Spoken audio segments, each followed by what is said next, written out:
Ano ang laman ng iyong puso? Ako po si Father Fiel Pareha at ito po ang ating segment, ang Daily Devotion, na kung saan tayo po ay magdarasal, magbabasa at magninilay kasama ng salita ng Diyos sa buong taon. Manalangin tayo. Sa ngalan ng Ama, ng Anak at ng Espiritu Santo. Amen. Halina, banal na Espiritu, liwanagan mo ang aming puso at isip, nang maunawaan at maisabuhay namin ang iyong salita. Amen. Our Bible passage for today is from the Gospel of St. Mark chapter 6, verses 34 to 44, and I read it for you. As he went ashore, he saw a great crowd, and he had compassion for them, because they were like sheep without a shepherd, and he began to teach them many things. When it grew late, his disciples came to him and said, "This is a deserted place, and the hour is now very late. Send them away so that they may go into the surrounding country and villages and buy something for themselves to eat." But he answered them, "You give them something to eat." They said to him, "Are we to go and buy 200 denarii worth of bread and give it to them to eat?" And he said to them, "How many loaves have you? Go and see." When they had found out, they said, 5 and 2 fish. Then he ordered them to get all the people to sit down in groups on the green grass. So they sat down in groups of hundreds and of 50s. Taking the 5 loaves and the 2 fish, he looked up to heaven and blessed and broke the loaves, and gave them to his disciples to set before the people, and he divided the 2 fish among them all. And all ate and were filled, and they took up 12 baskets full of broken pieces, and of the fish. Those who had eaten the loaves numbered 5,000 men. Ano ang laman ng iyong puso? Sa kasalukuyan ba, kung titingnan mo ang puso mo, ito ba ay may lamang galit, may lamang inggit, may lamang pagsisisi, pagdadalamhati?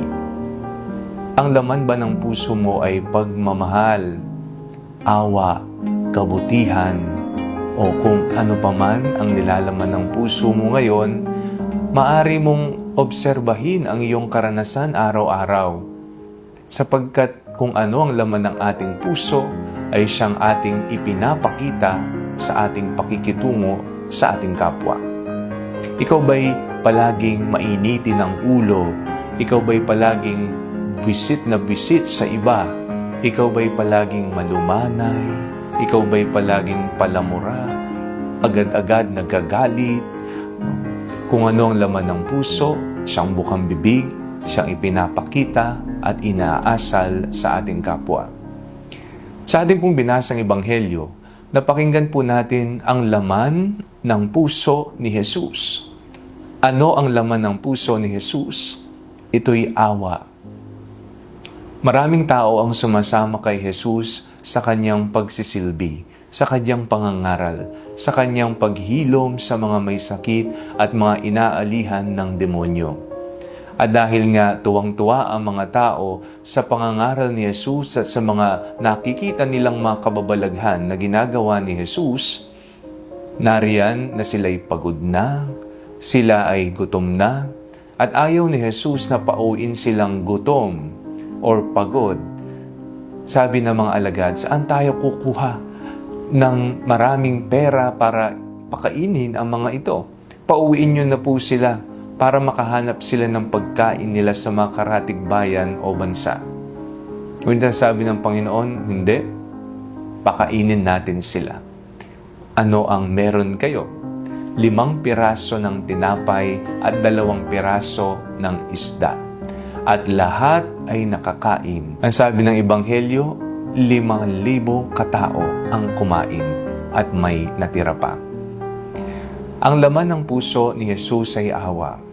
At tayo ngayon ay inaanyayahan na maging laman na rin ng ating mga puso ang awa.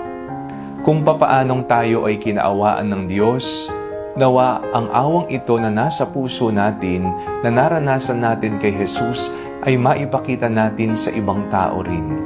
Kapag nakakakita tayo ng mga nangangailangan, kapag nakakakita tayo ng mga nagugutom, kapag nakakakita tayo ng mga inaabuso, kapag nakakakita tayo ng taong alam natin na higit na mas nangangailangan sa atin, tulungan natin.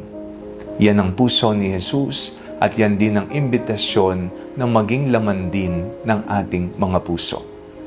Manalangin tayo. Panginoong Jesus, kaawaan niyo po kami palagi. Linisin ang aming mga puso. Kung ito ay may galit, poot at inggit, nawa ang awa ang mamayani palagi at alisin po ninyo anuman ang sagabal sa aming mga puso. Amen. Sa ngalan ng Ama, ng Anak at ng Espiritu Santo. Amen.